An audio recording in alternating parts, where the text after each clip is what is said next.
Lights out and we're racing here in Le Mans. It's a great start from pole position by Pecco Bagnaia. He goes for the gearbox. The front wheel comes down the smoke though from Bagnaia. Great start by Marco Bezzecchi. Jorge Martin's coming through. He goes in between the Gian Antonio and Bagnaia. Drops back though now, does he, behind Fabio Quartararo. Bezzecchi it is that leads. Acosta's up in the second place and Quartararo third. Back with the leading group, and Quartararo, to his immense credit, is keeping Marco Bezzecchi in range. Our experience so far from the last 6 months or so is when Marco Bezzecchi leads the first lap, he leads them all.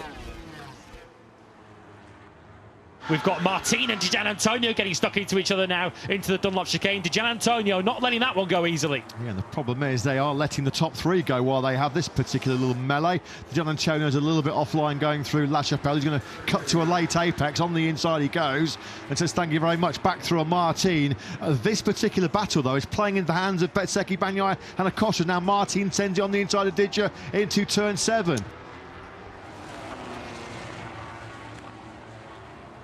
Oh, Bagnaia's gone down. Pecco Bagnaia. Well, his Sunday disasters continue. What a weekend to forget it has been for the factory Ducati team. It's now going to be 10 successive Grand Prix that the factory Ducati team is going to be podiumless.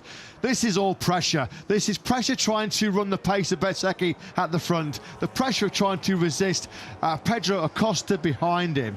And it is yet another Sunday DNF for Pecco Bagnaia. His third in the opening 5 Grand Prix to kick off 2026, of course. He ended last year with 5 successive DNFs.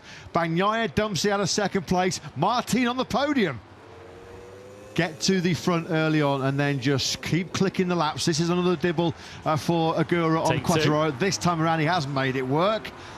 Previous time it was aborted and he lost a place to Joan Mir as well, so working his way back up inside the top 6 is the Japanese start. Now Agura, he's been threatening this, he has been threatening this for quite a long time. They might reel in Acosta here. Yeah, there could be probably a lockout yet. Yeah, Acosta then. We know that Agura, how good he is with his late race pace. I mean, can we make a case for even Agura getting himself into the victory battle here, let alone the podium? Can Acosta do anything? No, he can't. We're going to have an Aprilia 1, 2, 3 here in Le Mans. And Agura, wow, he's been waiting so long, hasn't he, for a MotoGP podium? Even if this is his second season, he's been knocking on the door on a few occasions. He's really about to walk through it. Look at the gap, though, top left of your screens. It's down to just 0.3 of a second now. It was a quarter of a second on the last lap from Martin that he took out of Bezzecchi, and the battle is firmly on now between the two factory Aprilias. This battle is for much more than bragging rights, much more than 25 points. This is potentially for World Championship supremacy in 2026.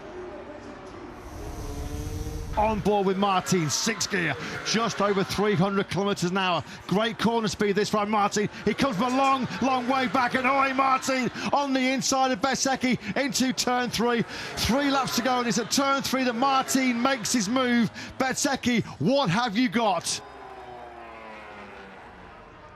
He has been undoubtedly quite phenomenal in France here this weekend after a brilliant sprint win from the 3rd row. Jorge Martin wins the French Grand Prix here in Le Mans for the 2nd time in 3 seasons. He completes a dream double. Winner of the sprint, winner of the Grand Prix, his first Grand Prix success since Mandalika in 2024.